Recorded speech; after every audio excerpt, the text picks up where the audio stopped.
Spectral 2016। कहानी के शुरू में हमें एक मुल्क मोल्डोवा दिखाया जाता है, जहां पर किसी दूसरे मुल्क ने कब्जा कर लिया था। इसलिए अब अमेरिकन आर्मी भी मोल्डोवा का साथ देने के लिए पहुंच चुकी थी। यहाँ पर बहुत से ऑपरेशंस चल रहे थे। तभी अमेरिकन आर्मी का एक सोल्जर वहाँ पर किसी जगह पर जाता है। हमें यहाँ पर पता चलता है कि अमेरिकन आर्मी के सोल्जर्स के पास एक खास किस्म के हेलमेट थे, जिनमें ऐसे माइक्रोफोन्स थे जिसमें बारीक से बारीक आवाज को भी सुना जा सकता था, और साथ ही साथ उनके हेलमेट में खास किस्म के लेंस भी थे, जिससे वो कोई भी किसी भी किस्म की चीज को देख सकते थे, चाहे वो रात में हो या दिन में। बल्कि जो कुछ ये देख सकते थे उनकी रिकॉर्डिंग भी इनके बेस कैंप में पहुंच जाती थी। अब उस सोल्जर को अजीब सी आवाज आती है। तभी वहाँ पर एक इनविजिबल ना नजर आने वाली चीज उस सोल्जर पर हमला कर देती है। वो चीज सोल्जर को नजर नहीं आ रही थी, जिस वजह से उसकी मौत हो जाती है। अब हमें कहानी में डॉक्टर क्लाइन को दिखाया जाता है, जो अमेरिका की आर्मी बेस में सोल्जर्स को अपना नया एक्सपेरिमेंट करके दिखा रहे थे। क्लाइन ने एक लेजर लाइट को बनाया था। वो कहता है ये लाइट अगर बर्फ पर पड़ेगी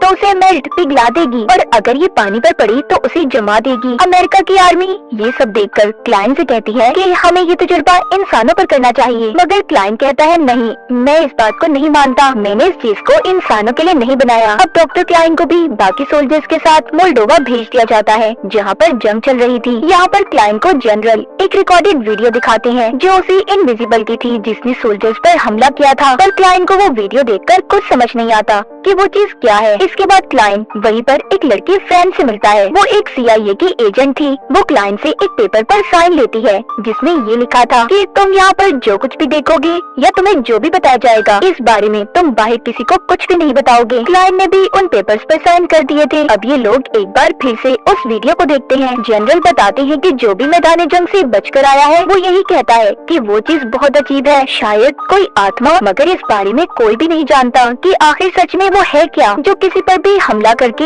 उसे फौरन मार देती है। पर यहाँ पर फ्रेंड कहती है नहीं, मुझे ऐसा कुछ नहीं लगता, मुझे तो ये लगता है कि हमारे दुश्मनों के पास एक खास किस्म की टेक्नोलॉजी है, जिसमें वो खास किस्म का सूट पहनते हैं और गायब हो जाते हैं, फिर वो हमारे सोल्जर्स पर हमला करते हैं। तभी क्लाइन कहता है नहीं, हमारे दुश्मनों के पास इतनी ज्यादा एडवांस टेक्नोलॉजी नहीं हो सकती, वो किसी भी ऐसी चीज को बना ही नहीं सकते, हमें इस बारे में बहुत सी इंफॉर्मेशन निकालनी होगी। क्या चीज है ये? जनरल कहते हैं कि तुम्हारे पास कोई प्लान है? वो कहता है उस चीज के बारे में हमें जानने के लिए उसकी बहुत सारी रिकॉर्डेड वीडियोस चाहिए होंगी, ताकि उस चीज पर हम रिसर्च कर सकें कि आखिर वो है क्या, और इसके लिए मेरे पास एक खास किस्म का कैमरा है, जिससे हम उसे और भी ज्यादा साफ देख पाएंगे। अब क्लाइन उस कैमरे को आर्मी के ट्रक के ऊपर लगा देता है। जब ये ऐसा कर रहा था तो सभी सोल्जर्स उस पर हंसने लगते हैं। तभी वहाँ पर कैप्टन आते हैं, जो सबसे ये कह रहे थे कि आप लोग जंग में जितने भी हथियार इस्तेमाल करते हैं सबको क्लाइन ने बनाया है, तो इसीलिए आप सबको क्लाइन की इज्जत करनी होगी। यहाँ पर कैप्टन सबको ये भी बताते हैं कि एक दिन पहले हमारी टीम एक मिशन पर गई थी, मगर अब उनसे हमारा राब्ता नहीं हो रहा, और मुझे लगता है उसी इनविजिबल चीज, ना नजर आने वाली चीज ने उन पर हमला किया होगा, इसीलिए हमें किसी न किसी तरह वहाँ पर जाकर उनकी जान को बचाना है। अब ये सब एक प्लान बनाते हैं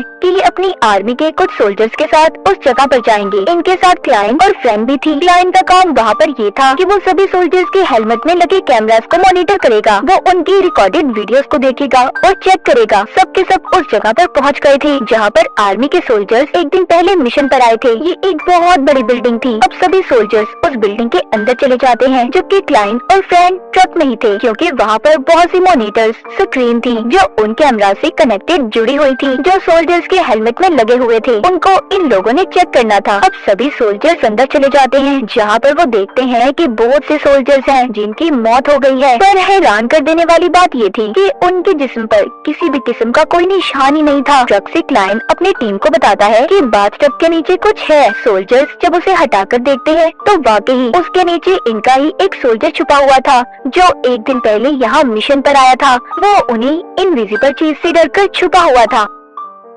अब वो अपनी टीम को बताता है कि वो बहुत खतरनाक है, जिसने सभी को मार दिया है, जल्दी से यहाँ से बाहर निकल जाओ वरना हमारी भी मौत हो जाएगी। इससे पहले सोल्जर्स उस बिल्डिंग से बाहर जाते तभी वो इनविजिबल चीजें सभी पर हमला करके उन्हें मार देती हैं। जो सोल्जर्स ऊपर थे वो रस्सी की मदद से नीचे उतरने लगते हैं। अब वो चीज भी उनके पीछे आती है। तभी क्लाइन को मौका मिल गया था, वो उसे अपने कैमरा में रिकॉर्ड कर लेता है। क्लाइन ने उस चीज को अब काफी करीब से देखा था। वो खुद भी उस इनविजिबल चीज को देखकर हैरान था, क्योंकि उसने खुद कभी ऐसी चीज को नहीं देखा था। अब ये सभी यहाँ से भागने की कोशिश करते हैं, मगर उस इनविजिबल चीज ने बहुत से सोल्जर्स को मार दिया था। अब जो बच गए थे वो जल्दी से ट्रक में बैठकर जाने लगते हैं। इनके साथ वो सोल्जर भी था जो बाथटब के नीचे छुपा हुआ था। क्लाइन अब उससे पूछताछ करता है। इससे पहले वो सोल्जर से कुछ बताता, तभी इनका ट्रक जमीन के अंदर बिछे हुए बॉम्ब के ऊपर आ जाता है, जिससे जोरदार धमाका हुआ था। उनका ट्रक पलट जाता है। वो सोल्जर भी मर गया था जो बाथटब के नीचे छुपा हुआ था। अब क्लाइन और बाकी के बचे हुए सोल्जर्स वहाँ से निकल गए थे। क्लाइन जाते हुए अपना कैमरा भी साथ ले आता है, ताकि अगर उसे दोबारा मौका मिले तो वो उस इनविजिबल चीज को दोबारा से रिकॉर्ड कर सके। कैप्टन बेस से राब्ता करने की कोशिश कर रहे थे, मगर किसी से भी इनका कोई राब्ता नहीं होता। सोल्जर के हेलमेट भी पूरी तरह से खराब हो चुके थे, जिनमें सब कुछ रिकॉर्ड था वो जाया हो गया था। यहाँ पर क्लाइन अपने खास कैमरा से देखता है कि वो इनविजिबल चीजें उनके पास आ रही हैं, मगर तभी उनमें से एक रुक जाती है, क्योंकि रास्ते में मेटल का एक घेरा बना हुआ था, जिस वजह से वो इन पर हमला नहीं कर पाते। अब ये लोग जब थोड़ा सा अंदर जाकर देखते हैं तो उधर दो बच्चे बैठे थे। पूछताछ करने पर इन्हें पता चलता है कि उस घेरे को उन बच्चों के डैड ने बनाया था। इसका मतलब ये था कि उन बच्चों के जो डैड थे वो इन चीजों के बारे में जानते थे। अब खैर इनका राब्ता भी अपने जनरल से हो जाता है। वो बताते हैं कि हम कुछ ही देर में तुम्हें बचाने के लिए हेलीकॉप्टर्स और टैंक्स भेज रहे हैं, मगर जिस जगह पर तुम लोग हो तुम्हें वहाँ से थोड़ा आगे आना होगा। अब इन सभी को किसी भी तरह उन इनविजिबल से बचकर बाहर निकलना था। यहीं पर क्लाइन को बहुत सारा मेटल पड़ा हुआ नजर आता है। उसे ये देखकर आइडिया आया था। वो कहता है इससे हम हथियार बनाएंगे जो उन इनविजिबल्स को मारने में हमारी मदद कर सकता है, और साथ ही वो अपने कैमरा की मदद से एक खास रोशनी बनाता है जिससे वो उन इनविजिबल्स चीजों को देख सकता था। इनके हथियार भी तैयार हो गए थे। अब ये अगली सुबह सब के सब यहाँ से भाग निकलते हैं। ये उस रोशनी की मदद से उन इनविजिबल्स को देख पा रहे थे जो हथियार क्लाइन ने बनाया था, और उसकी मदद से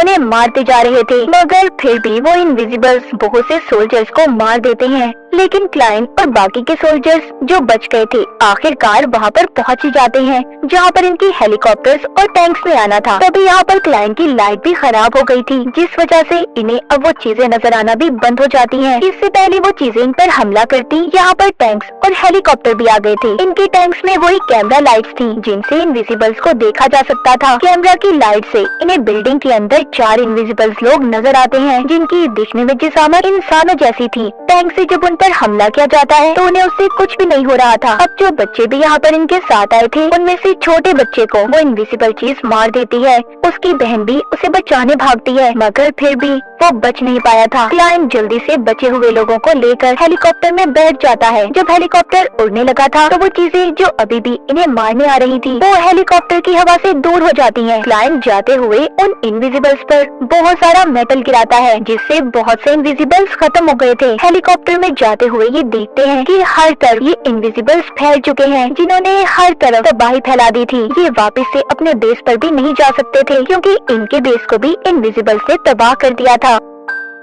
अब इन लोगों को दूसरे कैंप में ले जाया जाता है, जहाँ पर इनके साथ वो बच्ची भी थी जिसके डैड ने उन इनविजिबल से इन्हें मेटल से बचाकर रखा था। ये लोग उस बच्ची से उसके डैड के बारे में पूछते हैं। वो बच्ची बताती है मेरे डैड एक शहर में टैंक बनाने का काम किया करते थे। अब वो बच्ची उसी शहर के बारे में बात कर रही थी जहाँ से ये ना दिखने वाले लोग हर जगह पर फैले थे। उस शहर में एक बहुत बड़ा पावर प्लांट था। क्लाइन को ये बात समझ आ गई थी कि आखिरकार क्या हो रहा है, कि कुछ न कुछ तजुर्बे किए गए हैं, मगर कब और कैसे अभी उसे ये बात समझ नहीं आई थी। तभी वहाँ पर जनरल आते हैं जो कि बहुत उदास थे और ये कह रहे थे कि हमारे हजारों सोल्जर्स मारे जा चुके हैं। आहिस्ता आहिस्ता ये इनविजिबल्स आए पूरी दुनिया पर कब्जा कर लेंगे, कोई भी जिंदा नहीं बचेगा। क्लाइन कहता है मुझे समझ आ गई है कि ये चीज क्या है। वो जनरल से कहता है हमारी दुनिया में 4 चीजें हैं, सॉलिड, लिक्विड, गैस और प्लाज्मा। आप सभी जानते हैं कि आइंस्टाइन ने एक थ्योरी इजाद की थी कि अगर किसी भी चीज को -273 पर ठंडा करें तो वो अपनी असल शक्ल को खो देता है, और ये चीज वही 5वीं किस्म है। मगर अगर ये किसी लोहे या मेटल के पास आती है तो इनकी रफ्तार स्लो आहिस्ता हो जाती है, इनका टेम्परेचर बहुत ठंडा होता है। इसलिए जब भी ये किसी इंसान के पास आते हैं तो वो इंसान बहुत जल्दी ठंडा हो जाता है, और जम जाने की वजह से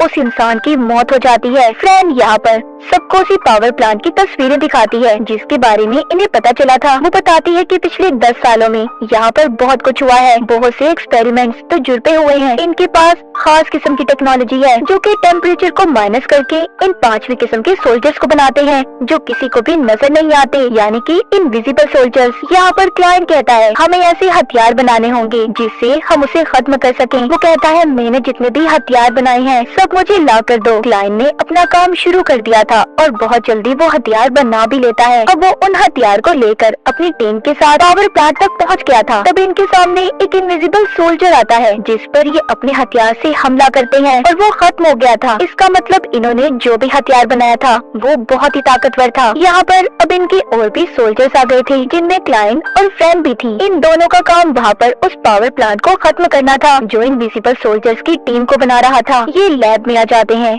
जहाँ पर आकर देखते हैं कि उन इनविजिबल सोल्जर्स को एक शीशे के बॉक्स में रखा गया है। वो बिल्कुल तैयार है मगर उन्हें साथ ही साथ कुछ तारों के साथ जोड़ा गया था जिनकी वजह से वो जिंदा थे और अगर उन्हें उससे अलग किया जाए तो वो खत्म हो जाएंगे। उधर बाहर सोल्जर्स भी इन्हीं इनविजिबल्स का मुकाबला कर रहे थे। वो अपने हथियारों से बहुत से इनविजिबल सोल्जर्स को मार देते हैं मगर अब उन सभी ने मिलकर एक बहुत बड़ी शक्ल ले ली थी। वो सोल्जर्स पर हमला कर रहे थे। उधर अंदर क्लाइंट और फ्रैन वहाँ पर लगी तारों को तोड़ने की कोशिश करते हैं जिससे लैब की दीवारें भी हिलने लगी थी। क्लाइंट किसी तरह सभी तारों को अलग कर देता है जिससे वो इनविजिबल सोल्जर्स की टीम अब खत्म हो गई थी। इसके बाद क्लाइंट यहाँ के दूसरे लैब में जाता है जहाँ पर इंसान का बहुत बड़ा नर्वस सिस्टम को रखा गया था और यहाँ पर जितने भी इनविजिबल सोल्जर्स थे सबको इस सिस्टम से जोड़ा जाता था, यानी कि कहीं न कहीं अब भी इनका सिस्टम जिंदा था। ये नर्वस सिस्टम इंसानों का था और इसी की मदद से उन इनविजिबल सोल्जर्स को चलाया जाता था। इस लैब में पहले तो इंसानों को लाया जाता और फिर उनके पूरे जिस्म को स्कैन करके उनके नर्वस सिस्टम को बनाया जाता था